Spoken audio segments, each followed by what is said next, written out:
दोस्तों, नमस्कार। कैसे हैं आप सभी लोग। उम्मीद करती हूँ कि आप अच्छे होंगे, स्वस्थ होंगे। दोस्तों, आज मैं आपके लिए संविधान के अनुच्छेद से संबंधित एमसीक्यू क्वेश्चन लेके आई हूँ जो बार बार परीक्षाओं में पूछे जाते हैं। आज दोस्तों ये हमारा सेट 3 है। इससे पहले हमने 2 सेट अपलोड कर दिए हैं। 41 क्वेश्चन है, किस अनुच्छेद के तहत अवशिष्ट शक्तियां केंद्र के पास होती है। ये बताना अभी कौन सी अवशिष्ट शक्तियां जो केंद्र के पास होती है और किस अनुच्छेद के तहत होती है। तो इसका हमारा राइट आंसर दोस्तों क्या हो जाएगा, अनुच्छेद 248 के तहत। किसके तहत होती है, अनुच्छेद 248 के तहत। इसका हमारा डी आंसर हो जाएगा। नेक्स्ट क्वेश्चन, राज्यों द्वारा प्रार्थना करने पर भारत की संसद उन राज्यों के लिए किस अनुच्छेद के अंतर्गत कानून बना सकती है। अनुच्छेद 251, अनुच्छेद 252, अनुच्छेद 253, अनुच्छेद 254। तो इसका हमारा राइट आंसर दोस्तों क्या हो जाएगा, अनुच्छेद 252 इसका हमारा राइट आंसर हो सकता है। किसके अंतर्गत बना सकती है, 252 के अंतर्गत। इसका हमारा बी राइट आंसर हो जाएगा। भारतीय संविधान के अंतर्गत निम्नलिखित में से कौन सा अनुच्छेद संसद को राज्य सूची के विषय में संबंध में विधि बनाने की शक्ति प्रदान करता है। अनुच्छेद 115, अनुच्छेद 116, अनुच्छेद 226, अनुच्छेद 249। तो इसका हमारा राइट आंसर दोस्तों क्या हो जाएगा, 249 इसका हमारा राइट आंसर हो जाएगा। डी इसका राइट आंसर है। नेक्स्ट क्वेश्चन, भारतीय संविधान का कौन सा अनुच्छेद संसद को अंतर्राष्ट्रीय समझौतों को लागू करने के लिए विधि निर्माण करने की शक्ति प्रदान करता है। यानी संसद को जो अंतर्राष्ट्रीय समझौते हैं उनको लागू करने के लिए विधि निर्माण की शक्ति कौन सा अनुच्छेद प्रदान करता है। अनुच्छेद 249, अनुच्छेद 250, अनुच्छेद 252 या अनुच्छेद 253। तो इसका हमारा राइट आंसर दोस्तों क्या हो जाएगा, अनुच्छेद 253 है जो अंतर्राष्ट्रीय समझौतों को लागू करने के लिए शक्ति प्रदान करता है। इसका डी हमारा राइट आंसर हो जाएगा।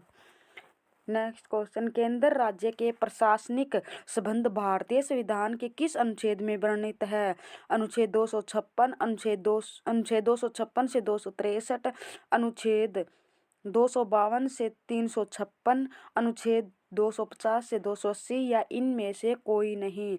तो इसका हमारा राइट आंसर दोस्तों क्या हो जाएगा, अनुच्छेद 256 से 263। नेक्स्ट क्वेश्चन, संविधान के किस अनुच्छेद के अंतर्गत केंद्र सरकार राज्य सरकारों को निर्देश दे सकती है। यानी कौन सा अनुच्छेद है जो केंद्र सरकार राज्य सरकारों को आदेश देती है, किस अनुच्छेद के तहत। 256 के तहत, 263 के तहत, अनुच्छेद 356 के तहत, अनुच्छेद 370 के तहत। तो इसका हमारा राइट आंसर दोस्तों क्या हो जाएगा, अनुच्छेद 256 के तहत केंद्र सरकार क्या करती है, केंद्र सरकार राज्य सरकार को आदेश यानी निर्देश देती है। अंतर्जातीय परिषद के गठन का प्रावधान संविधान के किस अनुच्छेद के अंतर्गत किया, यानी किस अनुच्छेद के अंतर्गत किया गया अंतर्जातीय परिषद के गठन का। तो इसमें अनुच्छेद 293, अनुच्छेद 280, अनुच्छेद 263, अनुच्छेद 249। तो इसका हमारा राइट आंसर दोस्तों क्या हो जाएगा, अनुच्छेद 263 इसका हमारा राइट आंसर हो जाएगा। नेक्स्ट क्वेश्चन, भारतीय संविधान के किस अनुच्छेद के अंतर्गत वित्त आयोग के गठन का प्रावधान है। वित्त आयोग का गठन का प्रावधान किस अनुच्छेद के अंतर्गत है। अनुच्छेद 249, 280, 368, 370। तो इसका हमारा राइट आंसर दोस्तों क्या हो जाएगा, अनुच्छेद वित्त आयोग के गठन का प्रावधान अनुच्छेद 280 के तहत है। संपत्ति का अधिकार संवैधानिक अधिकार है, यह किस अनुच्छेद में बताया गया है। अनुच्छेद 28, अनुच्छेद 30, अनुच्छेद 31 गह, अनुच्छेद 300 कह। तो इसका हमारा राइट आंसर दोस्तों क्या हो जाएगा, अनुच्छेद संपत्ति क्या है, संपत्ति का अधिकार संवैधानिक अधिकार है, ये अनुच्छेद 300 में बताया गया है। भारतीय संविधान के किस अनुच्छेद में नैसर्गिक न्याय के प्रसिद्ध सिद्धांत सुनवाई के अधिकार का समावेश किया गया है। यानी अनुच्छेद 308 में, 309 में, 310 में, 311 में। तो इसका हमारा राइट आंसर दोस्तों क्या हो जाएगा, अनुच्छेद 311 में इसका वर्णन किया गया है। किसमें, 311 में। भारतीय संविधान के किस अनुच्छेद ने अखिल भारतीय सेवा की स्थापना प्रावधान करता है? अनुच्छेद 311, अनुच्छेद 312, अनुच्छेद 313, अनुच्छेद 314। तो इसका हमारा राइट आंसर दोस्तों क्या हो जाएगा? 312 में अखिल भारतीय सेवा की प्रावधान करता है। संविधान के किस अनुच्छेद द्वारा लोक सेवाओं को संरक्षण प्रावधान किया गया है? किस अनुच्छेद के द्वारा लोक सेवाओं का संरक्षण प्रदान किया गया है? अनुच्छेद 310, 311, 312, 315। तो इसका हमारा राइट आंसर दोस्तों क्या हो जाएगा?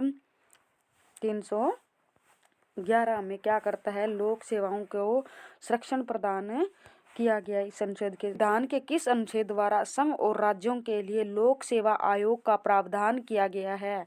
यानी किस अनुच्छेद के द्वारा संघ और राज्यों के लिए लोक सेवा आयोग का प्रावधान किया गया है? 310, 312, 313, 315। तो इसका हमारा राइट आंसर दोस्तों क्या हो जाएगा? 315।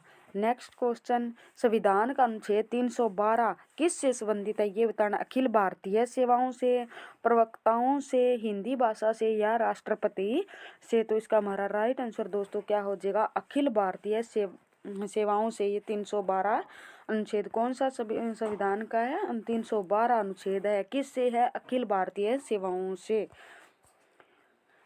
संघ लोक सेवा आयोग के कार्यों का उल्लेख किस अनुच्छेद के अंतर्गत आता है? संघ लोक सेवा आयोग का कार्यों का उल्लेख है अनुच्छेद 320, 322, 324, 325। तो इसका हमारा राइट आंसर दोस्तों क्या हो जाएगा? अनुच्छेद 320। नेक्स्ट क्वेश्चन, भारतीय संविधान के किस अनुच्छेद में निर्वाचन आयोग के लिए प्रावधान है? अनुच्छेद 320, 322, 324, 326 में।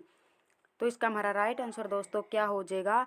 अनुच्छेद 324 के अंतर्गत कहा गया है। नेक्स्ट क्वेश्चन, लोकसभा में एंग्लो इंडियन समुदाय के प्रतिनिधित्व के लिए प्रावधान संविधान के किस अनुच्छेद के अंतर्गत किया गया है? अनुच्छेद 331, 221, 121 या 139 में। तो इसका हमारा राइट आंसर दोस्तों क्या हो जाएगा? 331 के अंतर्गत किया गया है। नेक्स्ट क्वेश्चन, अनुसूचित जातियों और अनुसूचित जनजातियों के लिए एक राष्ट्रीय आयोग गठित करने का प्रावधान संविधान के किस अनुच्छेद के अंतर्गत किया गया है? अनुच्छेद 338 एवं 338 ए, अनुच्छेद 337, 334, 339। तो इसका हमारा राइट आंसर दोस्तों क्या हो जाएगा? इसका अनुच्छेद 338 एवं 338 ए में। नेक्स्ट क्वेश्चन, संविधान के किस अनुच्छेद के अंतर्गत हिंदी को राजभाषा का दर्जा प्रदान किया गया? किस अनुच्छेद के अंतर्गत किया गया ये बताना। अनुच्छेद 343 के या 345 वन में, 346 वन में या 348 वन में। तो इसका हमारा राइट आंसर दोस्तों क्या हो जाएगा? 343 वन में। 343 वन में क्या है? हिंदी को राजभाषा घोषित किया गया है। नेक्स्ट क्वेश्चन, संविधान यानी संविधान के किस अनुच्छेद में यह प्रावधान किया गया है कि संघ की राजभाषा हिंदी तथा लिपि देवनागरी होगी? 324 में, 343 में, 352 में या 371 में। तो इसका हमारा राइट आंसर दोस्तों क्या हो जाएगा? अनुच्छेद 343 में। थैंक यू दोस्तों, नेक्स्ट वीडियो में फिर मिलते हैं। धन्यवाद।